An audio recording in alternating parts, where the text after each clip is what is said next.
LSU receivers in the NFL just had the greatest single season ever.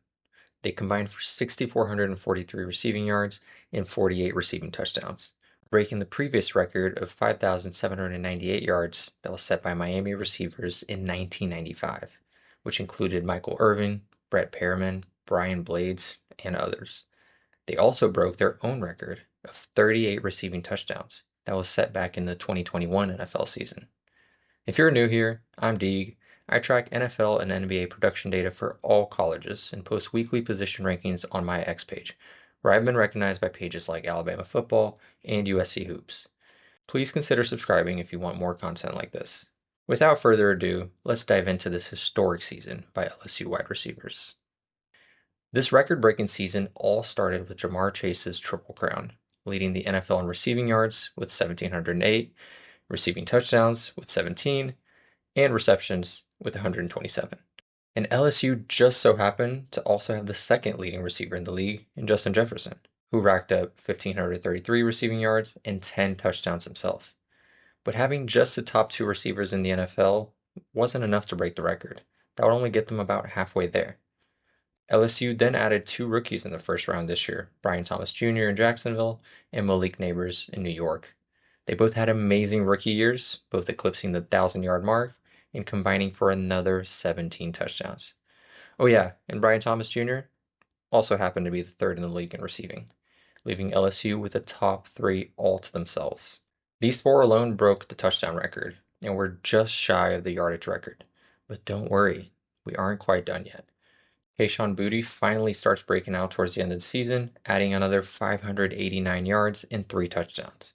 And finally, we add the yardage of Odell Beckham Jr., DJ Chark, Terrace Marshall Jr., and we get to the final of 6,443 receiving yards and 48 receiving touchdowns. An absurd season from LSU receivers, which has not only broken the previous records, but set the standard for a long time to come. For context, here are the best receiving seasons of all time in the NFL by college. You can see that Miami 95 season absolutely stood the test of time because as of recent, LSU, Ohio State, Alabama, and USC have been really pushing the bar and rewriting the NFL production standard for wide receivers.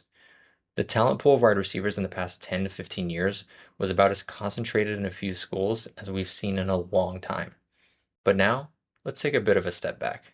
We've established that LSU receivers just had a magical season, but how do they compare to other top producing schools in the last 5 years, 10 years, this century, or even all time?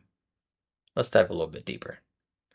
In the past 5 years, LSU leads the NFL in touchdowns with 155, but is actually second to Alabama in yardage. Although LSU has had the highest peak, Alabama has more consistently had good seasons in the past 5 years, averaging 5,200 yards per season in the last 5 years, while LSU averaged about 4,800. This shouldn't be surprising as there has been a constant pipeline from Julio to Amari Cooper, Devonta Smith, Waddle, Williams, etc. Meanwhile, LSU had a bit of a gap between OBJ and Landry to Jefferson and Chase. But now they quickly doubled up, adding Nabers and Thomas Jr. The usual suspects of USC, Ohio State, and Clemson round out the top 5 for the past 5 years. But now let's zoom out a little bit more. In the last 10 years, LSU keeps the crown when it comes to touchdowns with 252 total, but the Tigers are still just behind Alabama with 40,200 receiving yards. And again, the usual suspects of Clemson, Ohio State, and USC are right behind. But this is the turning point, where if you start zooming out any longer, you'll see Alabama quickly drop off since there was no wide receiver production prior to Julio. But you actually see Ohio State's historical production come in strongly. If we look at the production this century, which would be the last 25 years, you can see Ohio State barely holds the lead in yardage, but LSU still reigns supreme in touchdowns with 423. This lead LSU actually just took this year, with their record-breaking 48 touchdowns in 2024. But look at the rest of the top 5. Miami, USC, Clemson are all far behind the top 2, and Alabama is completely outside of the top 5. Now you start to get a sense for why LSU and Ohio State are always the first two names to come up in any wide receiver U conversation. But I need y'all to hear me out for just a moment. When you zoom out to all-time production, you can see that there's a third school who very much should be in the conversation. but is a sleeping giant today in the wide receiver U claims. It's Miami. They're one of the only two schools to break 100,000-yard receiving mark for receivers in the NFL. But they've completely hit a wall in the past 10 years.